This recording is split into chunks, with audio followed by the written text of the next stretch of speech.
কত কখন হবে আমি জানি না, 11:30 অলরেডি বেজে গেছে। তোমার ভাত হয়ে গেল, ভাত হয়ে গেল, ভাত হয়ে গেল, করে নাও।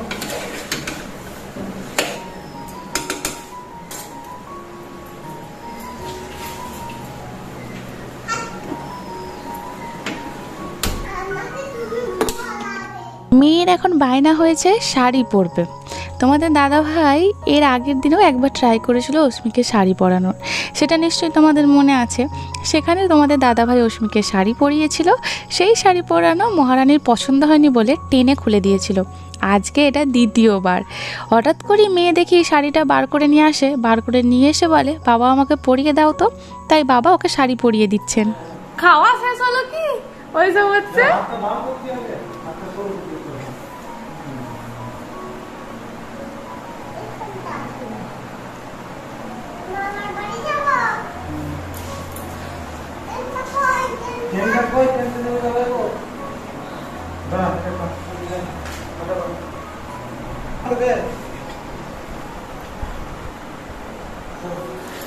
চলো মামা চলো।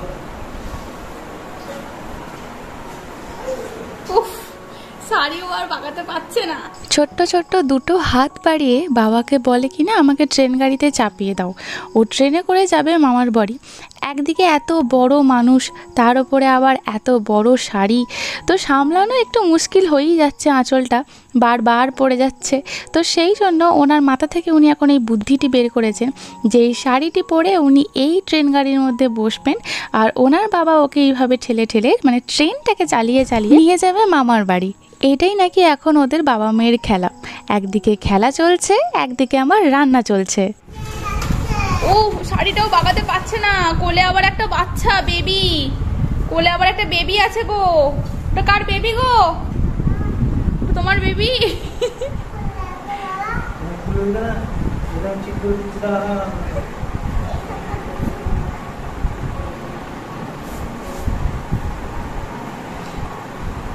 ভাবা যায়, আমাকে একদিন এরকম করে শাড়ি পরটা পরিয়ে দিও তো। কি গো, কি গো, আমাকে একদিন এরকম করে শাড়ি পরিয়ে দিও। হ্যাঁ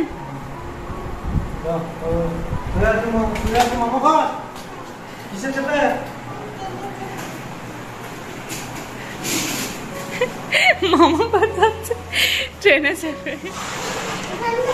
আর একটা এখানে দাঁড়া, একটা ছবি তুলি, বেবিটাকে নিয়ে একটা দাঁড়া, আমি ছবি তুলি একটা।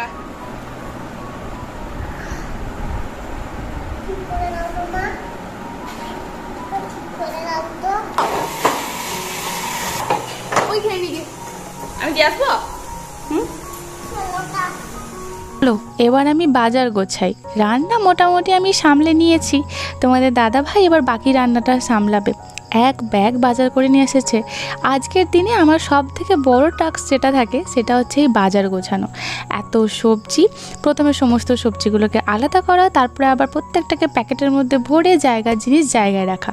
এদিকে আমি সবজিগুলো সেই সবেমাত্র আমি ঢেলেছি, মানে ব্যাগ থেকে বার করে রেখেছি। এবারে কিছুটা আর কি মানে ওই ঘিয়ে করলা যেটা এনেছে সেটাকে একটু সাইড করেছি, মানে বেছে রেখেছি। আর একটা দুটো সবজি বাছতে যাব, সেই সময়তেই শুনতে পাই সুমনা সুমনা করে হাঁক তোমাদের দাদা ভাইয়ের। মেয়ের কাণ্ড দেখে যাও। কি করছিস তুই? কি করছিস তুই? তুই তুমি আমার ওইভাবে কথা বলছো তো? লাঠিটা রাখো।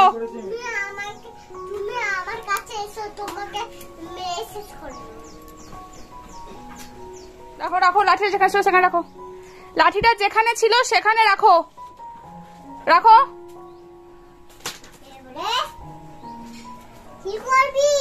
আর দুষ্টুমি করবে? আর দুষ্টুমি করবে? বাবা আমাকে বলছিল অসীমি জল ঘাটতে যাই না। তো ঠিকই তো বলেছে, তুমি জল ঘাটতে যাবে কেন? হ্যাঁ যাবা? হ্যাঁ তোর বাবা এখানে গরম মশলা মারতে এসছে। হ্যাঁ কি অবস্থা! তার মানে আজকে চিকেনটা দারুণ হবে। আবার লাঠি নিয়েছো তুমি, রাখো জলদি রাখো, তাড়াতাড়ি রাখো, রাখো রাখো রাখো, সরে এসো ওখান থেকে। এত বড় সাহস হয়ে গেছে তোমার? হ্যাঁ, এত বড় সাহস হয়ে গেছে তোমার? তোমার এত সাহস হয়ে আছে? দাঁড়া, মামনিকে বলবো। মামনি আয় দেখো আমার মাছ দাঁড়া। মামনিকে ডেকে বল, হ্যাঁ? মামনিকে ডেকে বল। কই এই যেখানে বল, মামনি শুনতে পাচ্ছে। কই বলো মামনি, দেখ মামনি। মামনি। তারপর কি? তারপর কি? মারবে এসো তোমাকে। মাকে মারবে এসো তো? হ্যাঁ, হাতে চোঁচ ফুকতে যাবে কিন্তু। আজকে তোমাদের দাদা ভাই বলেছিল যে গরম মশলাটা নাকি মিক্সির গ্রাইন্ডারতে বাটবে না, বাটবে শিলনোড়ায়, তার স্বাদ নাকি একটু আলাদা হবে। অবশ্যই মিক্সার গ্রাইন্ডারের সাথে কি আর শিলনোড়ার তুলনা হয়? শিলনোড়া মশলা বাটার স্বাদ একটু অন্যরকম হবেই। তোমাদের দাদা ভাই এখন আমাকে বেছে দিল ঘিয়ে কড়াগুলো কোনগুলো আজকে হবে আর কোনগুলো পরের জন্য, মানে পরে কোনো একদিন করব, কিন্তু আজকে কোনগুলো আমি করব সেগুলো আমাকে বেছে দিল। ভেবেছিল আমার সাথে একটুখানি সবজি গোছাতে হাত লাগাবে, কিন্তু ওইদিকে মেয়ের ডাক, ওইদিকে এমন দুষ্টুমি শুরু করেছে। তবে এই কয়েকটা দিন তোমাদের দাদাভাই যেদিন বাড়িতে থাকে সেই দিন তোমাদের অশ্মি রানী যতই দুষ্টুমি করুক না কেন আমি অতটা কেয়ার করি না, আমি আমার কাজগুলো করি। আর যেগুলো দুষ্টুমি করে তো সেখানে যদি যাওয়ার প্রয়োজন হয় সেখানে তোমার দাদাভাইকেই পাঠাই যে যাও 2 দিন বাড়িতে থাকো, ওই 2 দিনই বোঝো যে আমি পুরো সপ্তাহ বাড়ির সমস্ত কাজ মানে সংসারও সামলাই, আবার তার সাথে সাথে তোমার মেয়েকেও আমি কিভাবে সামলে রাখি।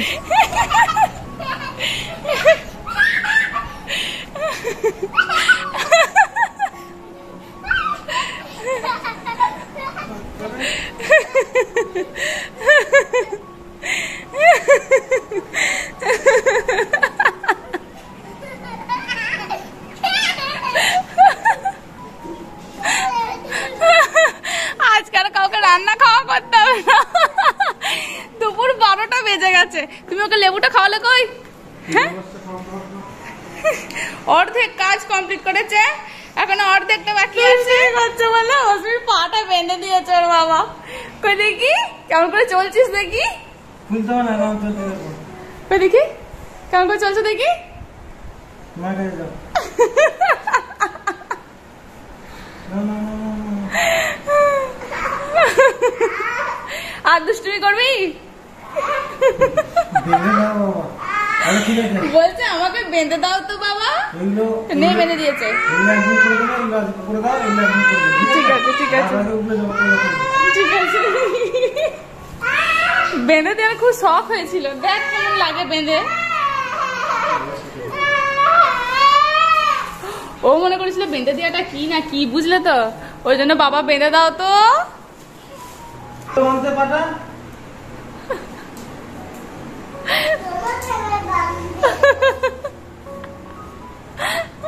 আগের দিন কলকাতা থেকে কিছু ফলও নিয়ে এসেছিল, সেই ফলগুলো তো আগের দিনে তোমাদের সাথে শেয়ার করা হয়নি, ভাবলাম আজকে শেয়ার করে নিই। বেদানা নিয়ে এসেছিল, আপেল নিয়ে এসেছিল, তার সাথে নিয়ে এসেছিল এরকম মৌসুমি লেবু, আর এই 1.5 ডজন মতো কলাও নিয়ে এসেছিল। এগুলো আগের দিনের কথা। তবে আজকে এই যে দেখো এত সবজি বাজার করে নিয়ে এসেছে। আমার সবজি দেখতে যেমন ভালো লাগে, সবজি গোছাতেও খুব ভালো লাগে, এ আমার ছোটোবেলার অভ্যেস। দেখো এই সবজি বাজার দেখলে মনটা যেন আমার খুশিতে ভরে ওঠে। সবজি গুছিয়েছি, জায়গার জিনিস জায়গায় রেখেছি, এবং যে যে সবজিগুলো আজকে রান্না হবে সেগুলো সব কেটে বেছে ধোয়া সমস্ত কিছু কমপ্লিট। এবার রান্না করার পালা। মিয়া বিবি দুজনে মিলিয়ে আজকে রান্না করব, কারণ কিছু রান্না আমি করব, কিছু রান্না তোমাদের দাদাভাই করবে। তবে এখানে তোমাদের দাদাভাই কিছু কাণ্ড আমার সাথে ঘটিয়েছে, কিছুটা আমি ইন্ট্রোতে তোমাদের সাথে শেয়ার করেছি, আশা করি তোমরা দেখেছো। তো মানে দুজনে মিলে যখন রান্নাঘরে থাকি তো অনেক কিছুই ঘটনা ঘটে, দুজনের পিছনে লাগি, এর রান্না আমি প্রশংসা করি, আমার রান্না ও প্রশংসা করে, মানে এরকমভাবে খুনসুটি দুজনের মধ্যে চলতেই থাকে। কিন্তু কখনো সেইভাবে হয়তো তোমাদের সাথে অন ক্যামেরা শেয়ার করা হয়ে ওঠে না, কিন্তু আজকে ভাবলাম একটু টুকিটাকি একটু শেয়ার করেই নিই। আর এই ভিডিও ক্লিপগুলো দেখার পর আমি জানি তোমাদের দাদাভাই রেগে যাবে, বলবে এইগুলো কেন তুমি দিয়েছো, এইগুলো কেন তুমি শেয়ার করেছো। আমি জানি, কিন্তু মনে হয় যে সবসময় যখন তোমাদের সাথে সব কিছুই শেয়ার করি তো এই ছোটো ছোটো মোমেন্টগুলো না হয় শেয়ার করি। প্লিজ তুমি রাগ করো না। সে যাই হোক, আমি জানি তোমাদের দাদাভাই রাগ করছে এবং আমার ভিডিওটাও দেখছে, সেই জন্য একটুখানি দয়া ভিক্ষা চেয়ে নিলাম। তো চলো এবার কন্টিনিউ করি। তো কিছুটা গরম জল আমার দরকার ছিল, কারণ অস্মিকে স্নান টান করানোরও ছিল, এই সমস্ত কিছু করার ছিল। তো তোমাদের দাদাভাইকে বললাম যে একটা ওভেন আমাকে ছেড়ে দাও, তো সেই জন্য তোমাদের দাদাভাই একটা ওভেন আমাকে ছেড়ে দিয়েছে। অস্মির জন্য যে স্টুটা আমি বানিয়েছিলাম, তো সেই স্টুটা মোটামুটি রেডি। দেখলাম একটুখানি চেক করে নুনটা একটু কম, তো সেই জন্য হালকা একটু নুন দিয়ে আবার একটুখানি ফুটিয়ে নিলাম, কারণ কাঁচা নুন খাওয়ানোটা তো ঠিক নয়। তো সেই জন্য একটুখানি ফুটিয়ে নিলাম। তো অস্মির দুবেলার মানে এখন যে আমি রান্নাটা করলাম সেটাও দুবেলাই খাবে, মানে দুপুরেও খাবে এবং রাত্রেও খাবে। তো সেটাকে দুটো বাটিতে আমি আলাদা আলাদা সেপারেট করে রেখে দিলাম, কারণ একসাথে যদি রাখি তাহলে দুপুরের খাবারটা মানে কি বলো তো, ওই ঘেঁটে নিলে কিছু খারাপ হয়ে যাওয়া টেন্ডেন্সিটা অনেকটা বেড়ে যায়। তো সেই জন্য আমি দুটো আলাদা আলাদা বাটি করে রেখে দিই, রাত্রেরটা আবার তখন গরম করে নেব। তো এরপর আমি একটু দুধ গরম বসাবো, মানে অস্মিরি যেটা বিকালেও খাবে। তো সেই দুধ গরমটা বসাতে গিয়ে তোমাদের দাদাভাইকে বললাম একটু জল দাও। তোমাদের দাদাভাই আমাকে একটু গরম জল দিল, বললো দুধ তো তুমি গরম করবেই, তো একটু গরম জল দিয়ে করো। তো সেই জন্য দুধেতে একটুখানি গরম জলই দিলাম, কিছু করার নেই। এদিকে তোমাদের দাদাভাই যেটা করছে সেটা হচ্ছে চিকেন কষা। তোমাদের দাদাভাই তো তোমরা জানোই যে এই রান্নাটা আমি ওকেই ছেড়ে দিই, কারণ ওর হাতে জাস্ট চুমু চুমু, মানে ওর হাতের স্বাদ এত সুন্দর, মানে তোমাদেরকে আমি কি বলবো। যাই রান্না করুক ভালোবেসে রান্না করে, ধৈর্য ধরে রান্না করে, আর সমস্ত তেল মশলা এটা ওটা দিয়ে একদম রসিয়ে কষিয়ে জমে যায় পুরো ব্যাপারটা।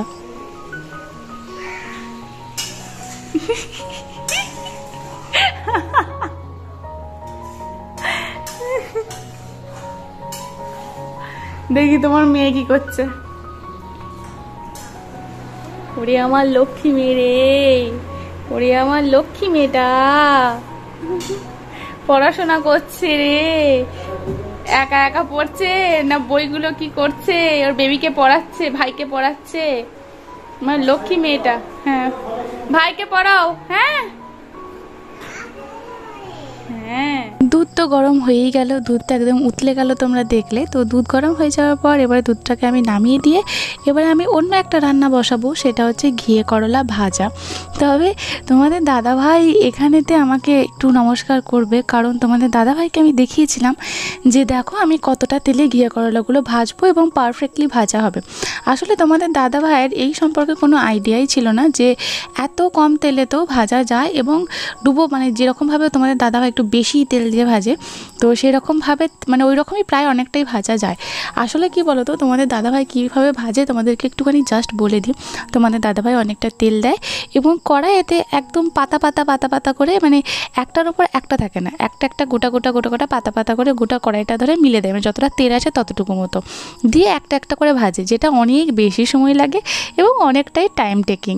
আর আমার মনে হয় না যে এত ডুবো তেলের মধ্যে ভেজে এর পুষ্টিগুণ কোনো কিছু থাকবে। তো আমি যখন তোমাদের দাদাভাইকে দেখিয়ে বলি যে দেখো এই তেলটার মধ্যেই কিন্তু আমি এই এতগুলো ঘিয়ে করলা ভাজবো, সেটা শোনার পর তোমাদের দাদাভাইয়ের এই রিয়াকশন।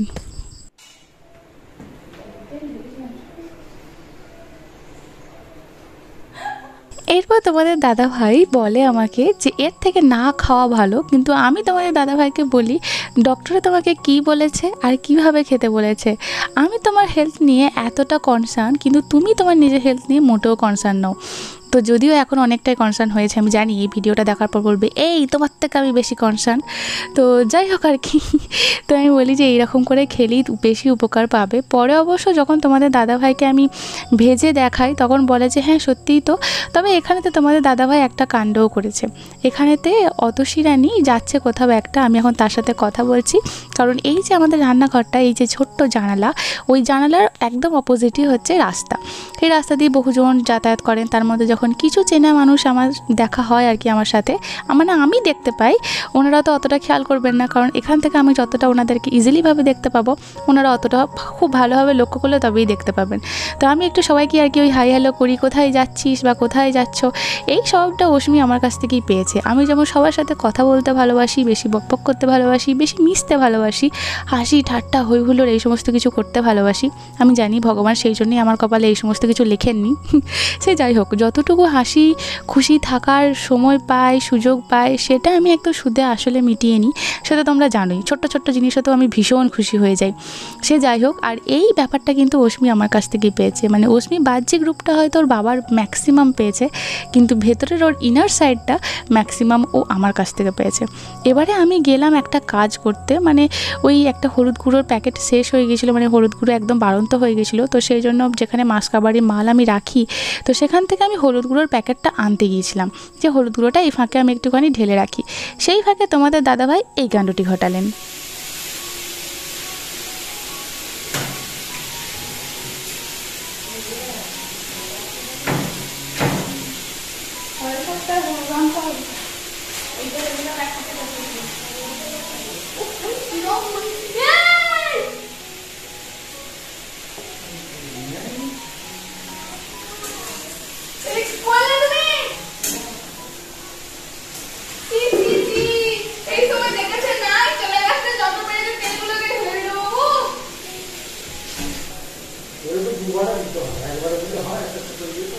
না এটা ঘুরে যাচ্ছে, দাম দিয়ে ঘুরে যাচ্ছে।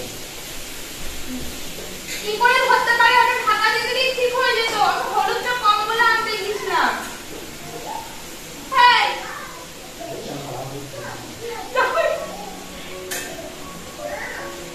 কি জ্বালা!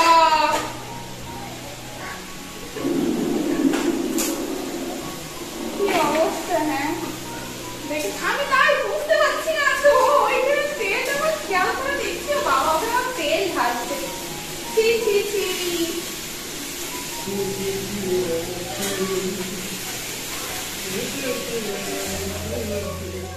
বউ এই সময় কাছে নেই, একটুখানি চোখের আড়াল হয়েছেন, সেই পাকে দিলেন উনি তেলটি ঢেলে। যাই হোক, বেশি তেল দেননি, একটু অল্পই দিয়েছেন। তো তোমাদের দাদাভাইকে আমি এখানে, তো ওই তর্ক চলছে আমাদের দুজনের, কেন দিলে তুমি, কেন দিলে? আমি একটু ভালোভাবে তো বানাচ্ছিলাম তো নাকি। তো তোমাদের দাদাই বলে তুমি তো বানাও সারা সপ্তাহ, এই সারা সপ্তাহে দুদিন না হয় একটু বেশি আনহেলদি হোক, যদিও আনহেলদির কোনো ব্যাপার নেই, একটু সামান্য তেল বেশি হলে কোনো সমস্যা নেই। তো হলুদ গুঁড়োটা একদমই বাড়ন্ত হয়ে গেছিলো, তো সেই জন্য একটুখানি হলুদ ছিটিয়ে দিলাম, কারণ ওতে একটুখানি দিয়েছিলাম আগে, কিন্তু একটু কম পড়ে গিয়েছিলো, এই যে আর কি। তো এইদিকে আমার এখন এখানে ভাজা হচ্ছে ঘিয়ে করলা, আর ওদিকে তোমাদের দাদা ভাইয়ের ওখানে রান্না হচ্ছে লাল লাল একদম চিকেনের ঝোল। ঝোল বলা চলে না, একদম গ্রেভি গ্রেভি টাইপেরই করেছিল। তবে আমি এখানে শুধুই দাঁড়িয়েছিলাম, কারণ আমাকে করতে দেওয়া হচ্ছিল না, কারণ উনি একদিকে ওনার চিকেনটা প্রায় হয়ে গিয়েছিল। আমি তোমাদের দাদাভাইকে দেখাচ্ছিলাম, তোমাদের দাদাভাই আমাকে বলছে কি যে না আমি একটুখানি তেল দিয়েছি। তারপর তোমাদের দাদাভাইকে আমি দেখাচ্ছিলাম যে আমি জানি এই বোতলটাতে কতটুকু তেল ছিল, আর তুমি এখন কতটুকু আছে, তার মানে তুমি কতটা তেল ওতে ঢেলেছো। তো সেই যাই হোক, তোমাদের দাদাভাই ওইদিকে চিকেনটা যেহেতু প্রায় কমপ্লিট হয়েই এসেছে, সেজন্য হাতটা এখন ফাঁকা, তো সেই জন্য আমাকে সেভাবে কিছু করতে দিচ্ছিলেন না। একদিকে ঘিয়ে কলাটা বলতে গেলে বেসিক্যালি উনিই ভেজেছেন, আমি শুধুমাত্র এদিক ওদিক হেল্প করে দিচ্ছিলাম। আর টুকিটাকি যে সমস্ত জিনিসগুলো আমি বাইরে বার করেছিলাম, তো সেগুলো আমি ঘরের মধ্যে ঢুকিয়ে ঢুকিয়ে রাখছিলাম, মানে বেসিক্যালি আমি ওনার অ্যাসিস্ট্যান্টের কাজটাই করছিলাম। এই যে দেখো, একসাথেই আমি সমস্ত ঘিয়ে করলাগুলো দিয়ে দিয়েছিলাম। তো অনেকেই দেখে হাসবে, আবার অনেকে বলবে দাদাভাই ঠিকই করেছে, তুমি একটু বেশি পাকামি করছিলে আমি জানি, আবার অনেকে আবার আমার সাথে একমত হবে, কিন্তু বিশ্বাস করো এইভাবেও কিন্তু ভাজা যায়, খুব সুন্দরভাবেই ভাজা যায়, খুব সুন্দরভাবে নরম হয়ে যায়, মানে সিদ্ধ হয়ে যায়, অসুবিধা কিচ্ছু হয় না। তো এইভাবে যারা কেউ যদি না করে থাকো, একবার চেষ্টা করে দেখো। মানে ওই আর কি, তোমাকে একটু বেশি করে উল্টে পাল্টে দিতে হবে, কোনটা হচ্ছে না সেটা একটু বেশি করে কড়াইয়ের ওপরেতে লাগিয়ে রাখতে হবে, মানে এই রকম মতো আর কি, মানে একটু দেখে শুনে ভাজলে হয়ে যায়, অসুবিধা কিছু হয় না। আর গ্যাসটাকে একটু কমে রাখতে হবে, এই যা আর কি।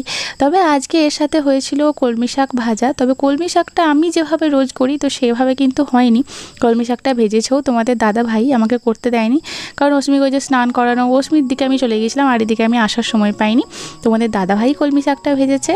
তবে আমি যেভাবে করি সেভাবে না, তোমরা যেভাবে বলেছিলে ঠিক সেইভাবেই, কারণ আমার সাথে সাথে তোমাদের দাদা ভাইও কিন্তু প্রত্যেকটা ভিডিওর কমেন্টও পড়ে। তবে আজ আসি, আবার দেখা হবে তোমাদের সাথে নেক্সট একটা ভিডিওতে। ততক্ষণ তোমরা খুব ভালো থেকো।